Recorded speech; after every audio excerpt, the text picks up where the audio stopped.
So magdi-dinner kami ngayon. Ang magluluto ngayon si ate. Guys na siya. So lulutuin niya ngayon yung steak. Ayan, so dito yung steak namin. Wow. Galingan mo Magluto si ate.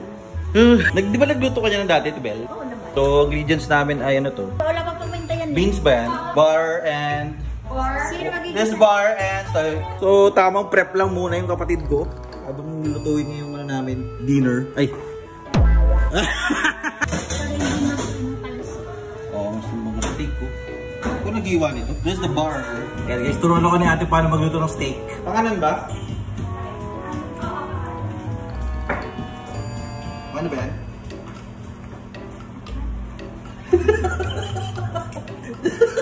Sorry, dito lang ako maluto.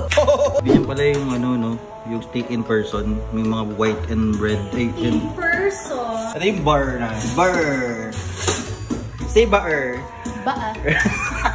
First you pour the oil. Uy, hindi ako magluto. Magaling ako magluto. Okay.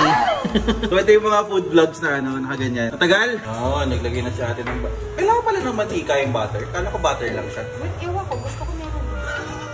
Sabi kasi, nung nag-aaral ako sa Europe.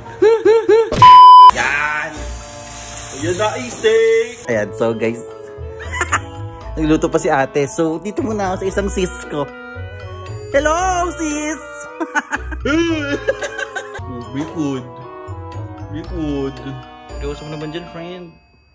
Bulag ako, hindi ko makita. Oh my God! Ayan na guys. Naluluto na ako kay steak. At ini Granny, ang steak niya, very good.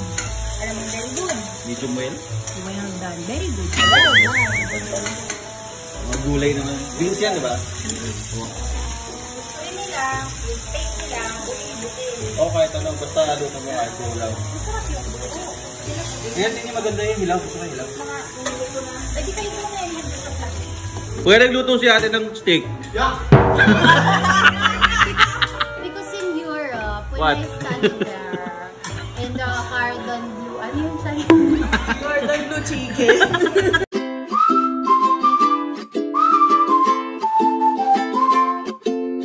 Perfecto. Luto ng ate. Galing mo. May gravy pa siya. Sabi mo, steak. Siyempre kasi sa Europe na yun. So, cordon bleu chicken. Ano? Nag-aaral kasi ako sa sa chicken, cordon bleu. Chicken So, na-apply niyo dun sa steak? Cordon bleu.